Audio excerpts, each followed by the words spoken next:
Hey guys, Palsteron here, and today let's talk about how I made my first 100 Divines in Ancestors League. Now, before we dive into the strat, I want to quickly point out some things because this is a sort of a league start strat and something that I started on day 4, basically, after unlocking everything. Now, my first currency I kind of made on Expedition, pretty straightforward. I'm going to talk a little bit about that later in the video, but basically this strat here has no sextants whatsoever, which for a content creator is always awesome because there's no prices to inflate. And we're also using only rusted scarabs, but it doesn't matter which ones. We're using it for growing hordes, more on that in a second. And then 5 chaos on map device for beyond. As well as that, if beyond is too hard, I will also include a section at the end where I'll talk about swapping it to expedition. All right, in order to understand this strat, you need to understand 4 different keystones that we're using on this Atlas passive tree. The one that warps your farming strat the most is Wandering Path. This makes it so all your notables do nothing. So for example, as you can see here, if I hover over any of these, it does absolutely nothing. But all your small nodes are now doubled in effectiveness. Now, why is this good? Well, for a few reasons. First, there is some mechanics where the notables are not that great. They're not like strat defining, right? Like for example, if we talk about Legion on Wandering Path is very suspicious. It doesn't really make much sense because mostly the notables carry you, but there is a lot of things like, for example, Harvest or Beyond where they just don't do that much. Or Essence, right? Essence would be another one of those that you just could not play with Wandering Path. But so basically we're playing into its strengths here. And the strengths are that you double your small nodes. Now, you will note here that I took some of these here. So chance for one of the monsters in your map to drop a connected map. This will come back to the Atlas where we are basically going to ping pong between 2 good layouts. And if you see down here, we actually have 64% chance to drop a connected map. You can scale this to 100 if you want to, but we're going to talk about that in map sustain. I'm way over sustaining already, so that's why I didn't opt for more. Now, Wandering Path also doubles the map duplication nodes, and it doubles the quantity nodes right here, and also the even stronger quantity and rarity nodes up here. Probably the most important thing it does, though, is the map modifier effect. So these nodes add up. There's 15 on the tree. They're all at the top for a total of 60% increased effect of modifiers on maps. What are modifiers on maps? That's all your quantity, all your rarity, all your monster pack size gets multiplied. But as well as that, also the negative mods. And there's a few mods that are basically impossible to run. For example, less recovery for most builds, I should say. But in general, it will also make the map a lot harder because enemies deal more damage and they will have more HP or more resistances. So if you want to make the strat easier, you can definitely opt out of some of those. But in general, it's just worth so much and it's worth the extra risk. Unless you're obviously on hardcore. Now, the second keystone is one that got introduced this league, which is 7th Gate, one of my favorites. So 7th Gate says that all possible league map crafting options are available when you have all the gates, right? So the gates, if you don't know, are these right here. You can basically travel from left to right or vice versa, and you can basically allocate them. Important to know is you don't need to path to all of them. If you have one allocated, you can just take the other one for a point, right? So we're not using it too much to travel around, maybe a little bit, but it's mostly just to enable 7th Gate. So what does this mean? So you know how in every patch there's like a reveal where they say, oh, these are the map crafting options for this patch? Well, 7th Gate kind of does away with that and just gives you all of them, which has some pretty niche but powerful implications. Harvest is not really needed anymore because the Sextant exists, right? But we're using it for Beyond, and Beyond does have a Sextant, but whenever I started farming, what ended up happening is it went up to like 40, 45 chaos, and I was just like, okay, we're just going to do this, right? So the nice thing about this is no matter where the sextants are, you can farm Beyond. That being said, if the Beyond sextant ever goes down, you can completely take away all of that, right? If you want to. But for now, at least, it is a very strong option. Now, the third keystone is Growing Hordes. Now, Growing Hordes basically consumes your scarabs and gives you pack size instead of whatever the scarabs would have done. So some important notes here. You really want to get your 5-slot map device as soon as possible. That's just in general for farming, but you have to do a 4-way first, right? So basically, when you use Growing Hordes, you need to have a scarab in every slot, right? If you have this here, it will only consume 1. Just gonna open this one for fun right now, and you will see that it does not take more than 1. That is a problem. So what you do is you just buy rusted scarabs in bulk. Once again, it does not matter which, and you're just going to basically put 10 stacks here, then you don't have to worry about it at all. Important to note as well is they can actually consume the same scarab as often as you want. Just to showcase that, boom, and all of them are going to be consumed. Now, pack size is important for all of the mechanics that we're using on this strat. It just fits really, really well, and we don't really want any scarabs anyway. What we're losing, I guess, is Stream of Consciousness, which is not that powerful to begin with. So it's just overall a win. You can use polished scarabs, but I definitely would not use gilded or winged scarabs, of course. I think even polished scarabs are not really worth it. Rusted scarabs, at least as of this recording, you can buy in bulk for like 0.85 chaos each. Polished scarabs are more like 2. And then the last keystone is Singular Focus. This is basically just our map sustain, right? We get 200% more chance for favored maps to drop, but also all the non-favored maps drop as currency, which is a huge downside. Currency, you can basically think of it as they get deleted. So what gets deleted? Something like Shaper maps gets deleted.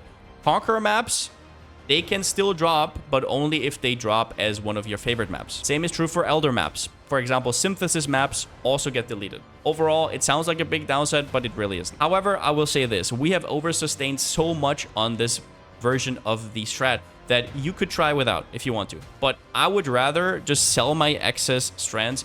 For example, these one right now sell for like 6 chaos each. I'm sure they're gonna go down a little bit, right? But it's really another way to earn a little bit more money, right? Now, the way Singular Focus works is with your favorite slots. As I just said, everything that's here can drop, everything else gets deleted. So what you want here is your 2 maps that you kind of jump between, right? The reason we want that is, once again, we have connected maps that drop. The boss also drops connected maps. So what we want is we want the connection here between beach and strand. Now, this changes if you have different amount of washstones. We're going to talk about other layouts later.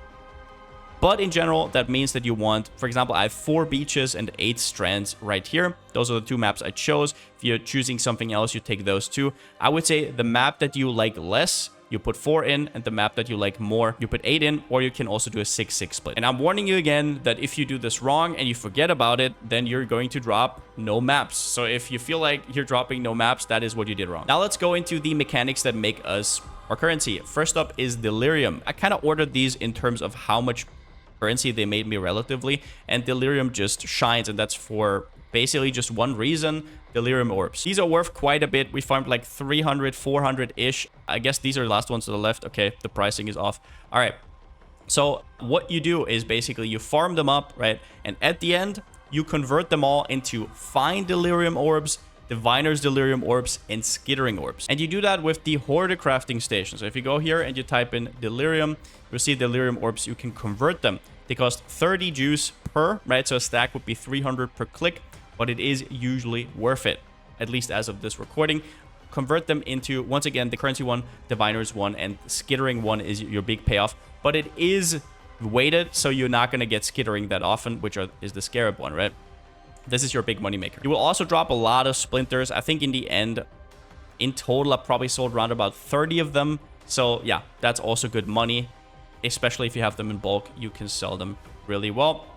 Now, you get a lot of deli chance here because of Wandering Path. All these 4% nodes turn into 8%. One thing I definitely recommend to make Delirium a lot more comfier and not having to stress during the map is make it dissipate slower with these 2 nodes right here. And if you're still having problem, you can even path through here and get another 12 seconds before dissipating. The extra deli orbs you get from this are definitely noticeable and something you want. Now, I couldn't really fit in the extra rewards, which does give you extra chance for Delirium orbs. I just couldn't fit it in. Maybe you can. And also we get the extra reward progress, which makes it easier to hit certain reward breakpoints. The reward breakpoints are basically Delirium progression, which is going to be 3, 5, and 7. Whenever you get to 3, you not just get +1 on your current reward, you get a new reward on top. Same with 5, same with 7. Those are the ones you want to hit, and those are the ones that give you extra chance at Delirium orbs. Now, if you're still early into progression, your build is not really done yet, I would definitely still focus on getting to 5. 5 is really important to hit. But if you already have a strong setup, you can get to 7 on certain layouts. For example, Strand, which is what we're running. On Beach, it's a little bit harder. Now, number 2, we have Beyond. As already explained, we're using the 7th gate to actually get Beyond from the map device. Do check Sexton's prices, though, because, I mean, if they're cheaper, they give you a little bit extra pack size. So if they cost like 20C, for example, that would mean with 4 uses, that is 5C per map as well. So that's just strictly better. So Beyond got quite a bit of changes this league. I know I'm not talking about the new Keystone. We're not using it. But the small nodes got quite a bit of a buff. There is a new cluster up here, right? Which gives you, with Wandering Path, a total of 40% increased quantity of items dropped. Now, I did notice at the start that mobs in general are dropping less tainted currency, but I think this has to also scale the tainted currency because I did see quite a bit of a difference. And they do also drop other stuff. Now, in terms of nodes, you can get a lot more merging radius than you could lastly, which basically just means that more mobs will spawn. So you take all of those. Also here, you have the extra chance to spawn a Beyond portal, stuff like that. But in general, what you really want is the boss. So that's why it fits into this strat as well, because we have quite a bit of other mobs. Also, Harvest can spawn the boss, so that's pretty good. The boss is what you want to do. If you cannot do the boss for some reason, maybe it's too hard for you right now, especially with Wandering Path, it can be quite a challenge. In that case, I would definitely look into what I'm going to talk about later with the Expedition swap. But with that said, where does your currency come from? At this point, I think I've sold most of my tainted currency. Yeah, but most of your money comes from tainted currency. The big boy here obviously being tainted orb of fusings. When I started the strat, they were at like around about 66 chaos. We're now down to like 56. This usually happens. At some point, they kind of stay the same. But in general, these, for me at least, dropped around about 1 every 5.4 maps. And chromatics dropped a little bit over 1 every map. And I think chromatics are still quite valuable.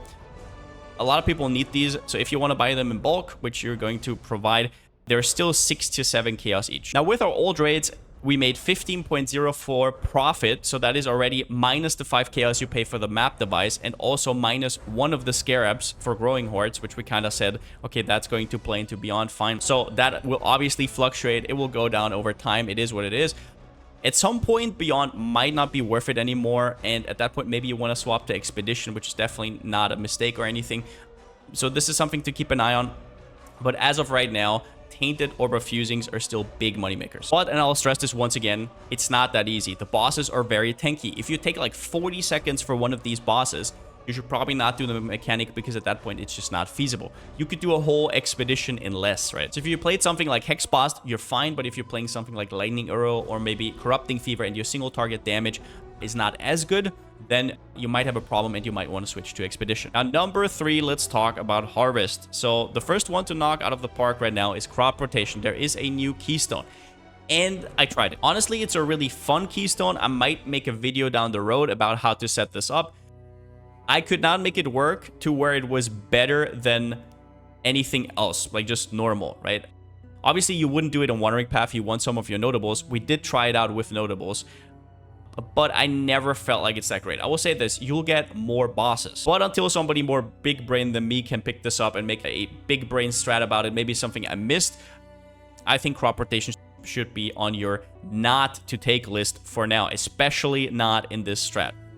So when it comes to Harvest, well, we have a lot of innate Harvest chance. We have like 60% chance from the tree in total, and then also the 8% innate chance. So you're going to see it in 2 out of 3 maps. And we have all the small nodes that usually juice it. Wandering Path is perfect for Harvest. The biggest thing about Harvest is it's just extremely stable income. It's not like I have to drop a div card or I have to drop a Tainted or a Fusing. It is what makes this strat very steady and consistent. Now, as for which color to pick, I actually ended up not blocking anything. I started with blocking red, and then over time red shot up, and then I started blocking yellow, and then yellow shot up, and it was like, at some point I was just like, okay, this is literally a roulette and I'm just wasting 2 points. So if whenever you're watching this, one of the seeds is worth a lot more than the other, you can definitely block the other 2, right? Just to know. And well, your money comes from the 3 different seeds, which I already sold: blue, yellow, and red, right?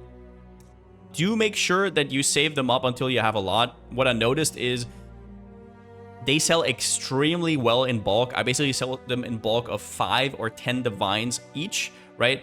And then you'll get a lot better deals. Also, while I was farming, they were also going up and up and up, which is usually a trend as well.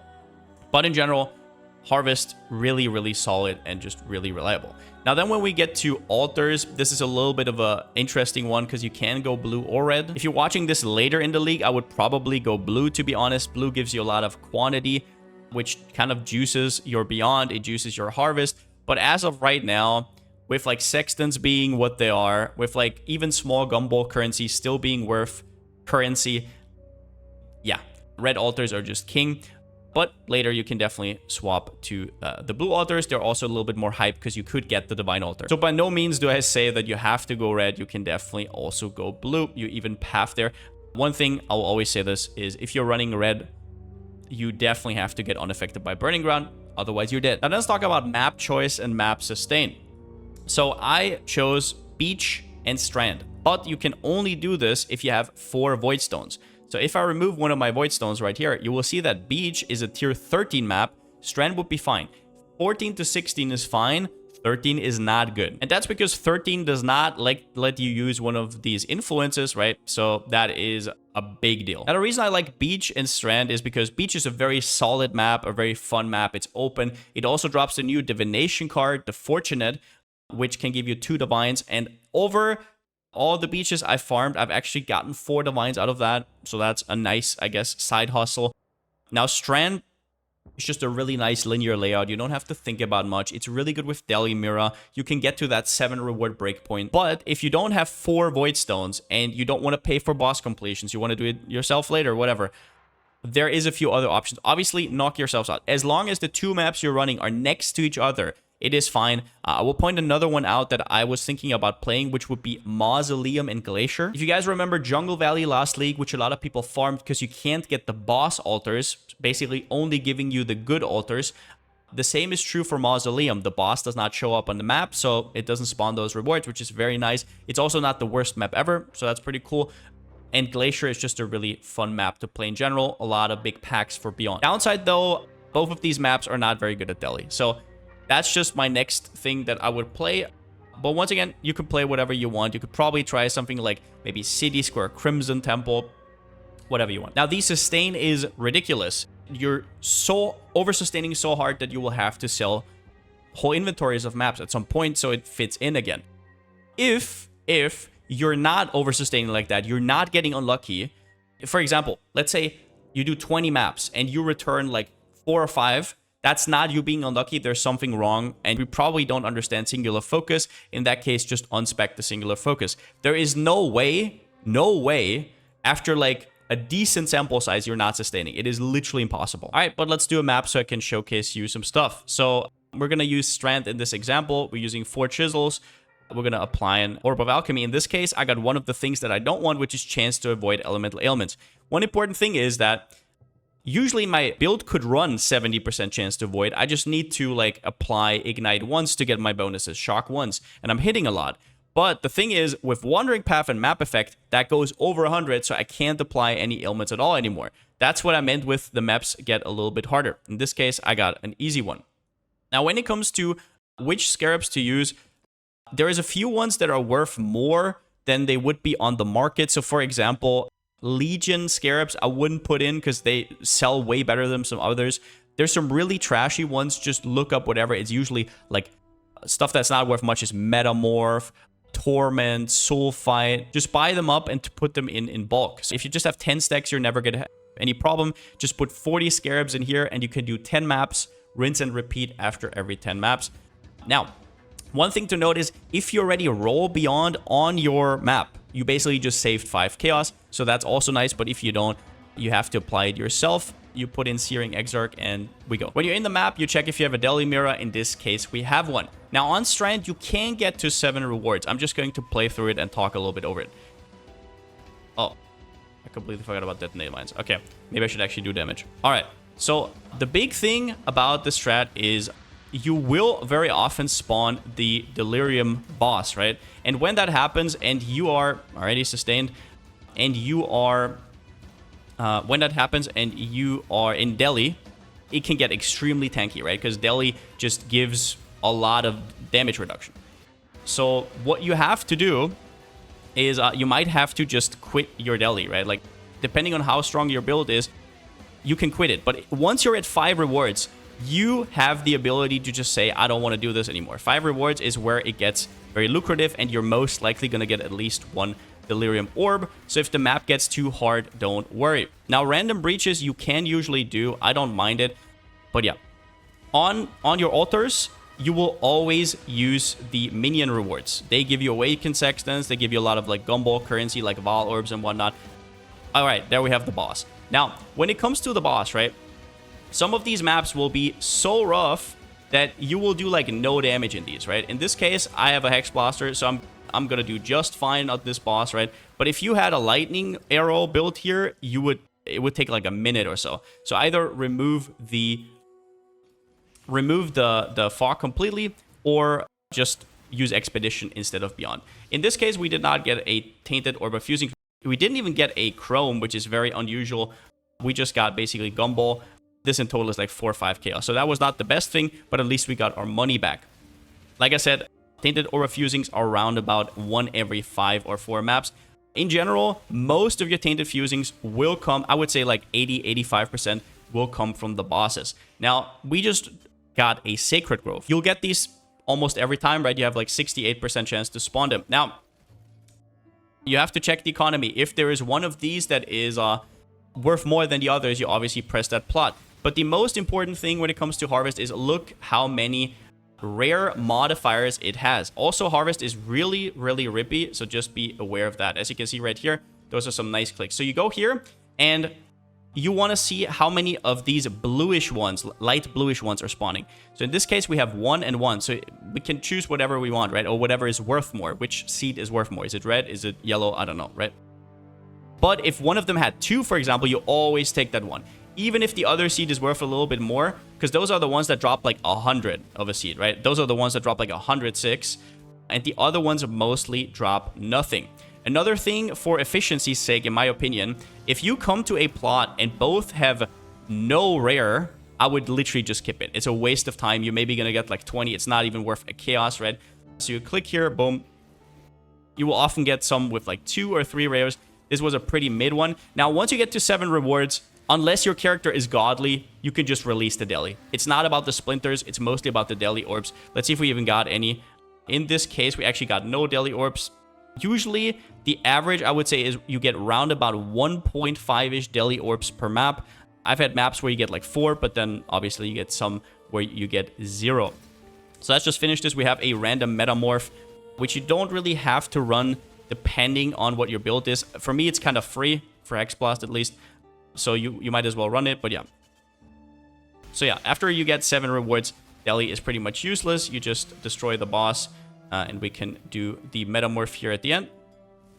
And that is basically the run-through of a strand. When it comes to Beach, Beach doesn't have as much of a clean layout. Sometimes the layouts change a little bit, but the gist is the same. Now, I want to give another section here for the blasters, right? The lightning arrow players, the corrupting fever players, everybody who doesn't have enough single target for the beyond bosses. This section is for you. I will talk about expedition and how you can transition from beyond. So first, what will happen is you don't pay 5 chaos per map anymore, which might sound like an upside, but beyond is very juicy, right? So yeah, but you're not going to pay those 5 chaos anymore. All your investment at this point will be for Rusted Scarabs. So I basically redid the passive tree. Now, some of these points are like up to your liking. Are you going to have a problem with Delhi? I don't know. You can also put extra points into the chance for additional map connected. But in general, you want to fill out as many of the small expedition nodes as you can. Like I said, the notables don't do anything with Wandering Path, but you still have to path through it. Now, one thing I want to notice is Extreme Archaeology can be really strong, especially if you're Lightning Arrow. There are certain remnants that brick your build. For example, my build has 3 different remnants that bricks it. But if you're Trinity, for example, only the crit one bricks you. Unless you're only Cold Lightning, in that case, immune to cold and immune to lightning might kind of screw you up. But in general, if you do more than one element, that is quite huge for getting bricked by remnants. So Extreme Archaeology basically just places one big explosion, which means you can't really pick and choose which remnants you don't want. So the more friendly towards expedition your build is, the better this is. You're not going to hit as many rewards if you have this keystone, but what's important is you're going to save a lot of time. So I would definitely play around with this keystone and see if it's something for you, but it will make the encounter a lot harder. I'm just telling you up front. So the expedition clusters are here, here, here. This is the only bad one that you should not take. All right, now here at the end I have a mini checklist for people who might run into some troubles. I'm like a Q&A-ish style. So first up, whenever you start the strat, check if tainted currency is still worth it. If you're like 2 months, 3 months into the league whenever you watch this, it might not be anymore. So at that point, look at the expedition section. The thing with Beyond is the currency is very specialized, so if that is not really wanted anymore by players, it's not like Expedition. Expedition just throws out currency, right? Literally.